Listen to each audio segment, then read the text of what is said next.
उस दिन सुबह का वक्त। अरे अजीत बेटा, क्या हुआ?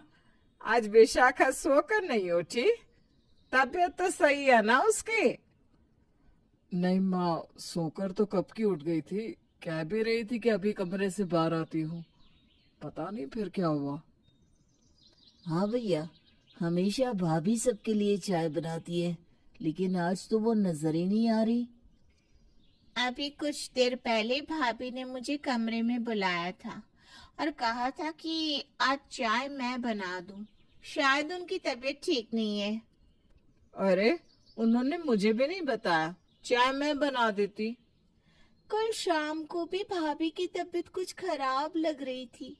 मैंने पूछा भी। उन्होंने कहा कि बस हल्का सा सर दर्द है। क्या बात है विशाखा बहू, तुम्हारी तबीयत ठीक नहीं है क्या? अगर ऐसा है तो अपने कमरे में जाकर आराम कर लो बेटा। हाँ बेटा, तुमने हमें बताया क्यों नहीं?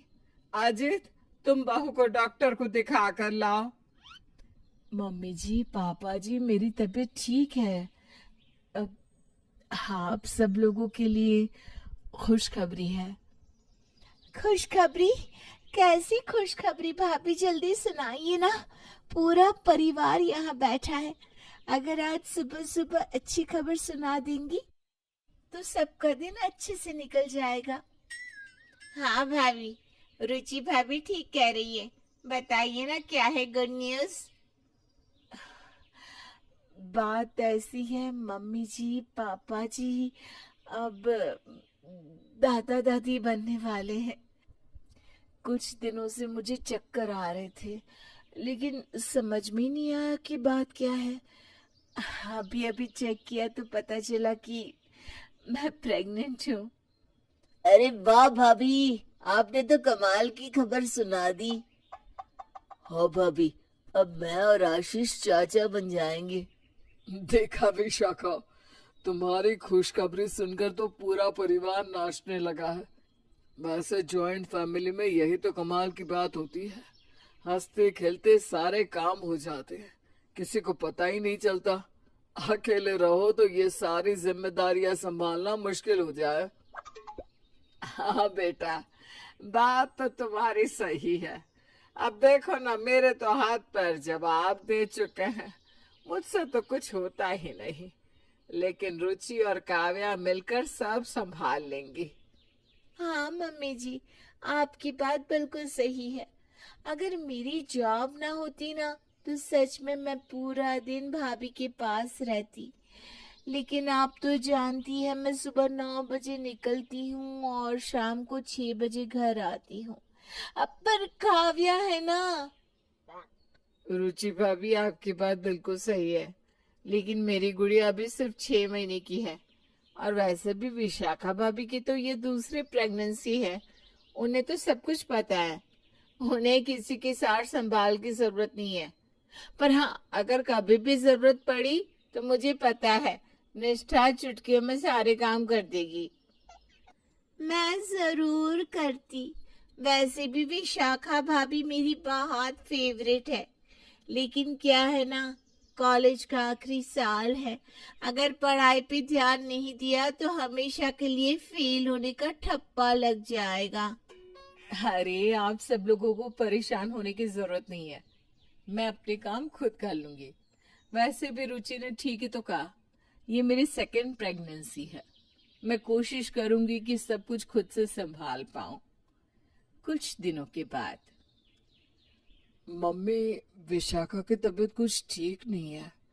वो कुछ खा भी नहीं रही और कमजोर भी लग रही है। आप बताइए ना, मैं क्या करूं?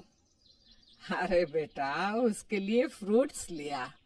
जब वो कुछ ना खा पाए ना, तो फ्रूट्स खाना ही ठीक है। कम से कम इसी बहाने कुछ तो जाएगा उसके पेट में। ठीक है मम्मी, मैं विशाखा के लिए फ्रूट्स ले आता हूँ। आप उसे खिला देना। अरे निष्ठा, विशाखा कहाँ है? उससे भी कुछ फ्रूट्स खिला दो। मैं उसी के लिए तो लेकर आया था। आप कहना क्या चाहते हैं जेठ जी?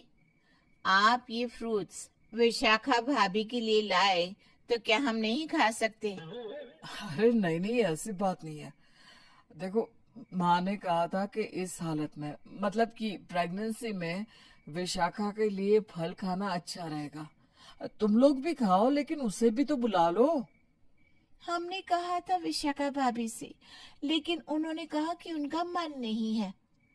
भैया, भाभी का तो आप बहुत ख्याल रखते हैं, थोड़ा ख्याल अपनी बहन का भी रख लिया करें। भाभी के लिए फ्रूट्स लेकर आए और हम लोगों से पूछा भी नहीं, और हम लोगों ने खा लिए तो शायद आपको बुरा भी लग रहा है। तुम सब मेरी बातों का गलत मतलब क्यों निकाल रहे हो? मेरे पूछने का बस ये मतलब था कि विशाखा ने कुछ खाया या नहीं। भैया, मैं तो अभी अभी ऑफिस से आई हूँ, मुझे भाभी के बारे में कुछ नहीं पता। अच्छा ठीक है, मैं खुद ही जाकर देखता हूँ। क्या हुआ विशाखा, तुम्हारी तबीयत ठीक नहीं है क्या? हाँ, बहुत चक्कर आ रहे हैं, कुछ ठीक नहीं लग रहा। वैसे एक बात कहूँ, आज ना मेरा सैंडविच खाने का बड़ा मन कर रहा था। अरे तो तुम्हें घर में किसी को कह देना चाहिए था ना, कोई भी तुम्हारे लिए सैंडविच बना देता। ऐसी हालत में जो मन करे वो खाना चाहिए। भूखे रहने से बच्चे की सेहत पर बुरा असर पड़ता है ना। किससे कहती अजीत, कौन बनाता मेरे लिए सैंडविच? सब लोग अपने अपने कामों में बिजी रहते हैं। अच्छा तुम रुको, मैं अभी जाकर तुम्हारे लिए सैंडविच बना कर लाता हूँ। अजीत, घर में 3 बहुएं हैं और एक बेटी। उन सब के रहते भी मेरे बेटे को रसोई घर में काम करना पड़ रहा है। क्या बात हो गई बेटा? माँ, वो क्या है ना, विशाखा की तबीयत ठीक नहीं है, लेकिन घर में किसी को इतनी फुर्सत नहीं कि उसे सैंडविच बनाकर खिला दिया जाए। तभी वहां पर काव्या आती है। जेठ जी, अब तो सासू माँ से हमारी शिकायत कर रहे हैं, ये कोई अच्छी बात नहीं है। शिकायत नहीं कर रहा है, बता रहा है कि अपनी जेठानी के लिए एक सैंडविच तक नहीं बना सकती तुम। मम्मी जी, आपको पता है ना मेरी गुड़िया कितनी छोटी है, मेरा पूरा दिन उसी के काम में निकल जाता है और मैं थक जाती हूँ। अरे अजीत, तू इन बहुओं से कुछ मत कहा कर, लेकिन अपनी बहन निष्ठा से कह दिया कर, वो जरूर तेरा काम करेगी। अरे माँ, वो तो खुद अपनी पढ़ाई का बहाना लिए बैठी है। तभी वहां पर निष्ठा आती है। भैया, मैं पढ़ाई का बहाना लेकर नहीं बैठी हूँ, मेरे कॉलेज का आखिरी साल है। अब क्या ये भी मुझे बताने की जरूरत है? हाँ, विशाखा भाभी की चिंता में आप कुछ ज्यादा ही परेशान नहीं हो गए? अब तो आपको इस घर में किसी की फिक्र नहीं, सिवा विशाखा भाभी के। कुछ दिनों के बाद, अरे माँ, वो मामा जी की बेटी की शादी है, उनके घर से कोई आया था, उन्होंने हम सबको शादी में बुलाया है। बहुत दिन हो गए किसी की शादी अटेंड नहीं की, मैं तो वहां पर जरूर जाऊंगा। आप ठीक कह रहे हैं, मैं भी ना ऑफिस में आज ही छुट्टी डाल देती हूँ, पूरे सप्ताह की छुट्टी लेकर चलेंगे हम वहां पर। हाँ भाभी, सही कह रही हैं आप। मैं तो अपनी गुड़िया की शॉपिंग आज से ही शुरू कर देती हूँ, उसके लिए ना खूब सारे ड्रेसेस लेकर आऊंगी।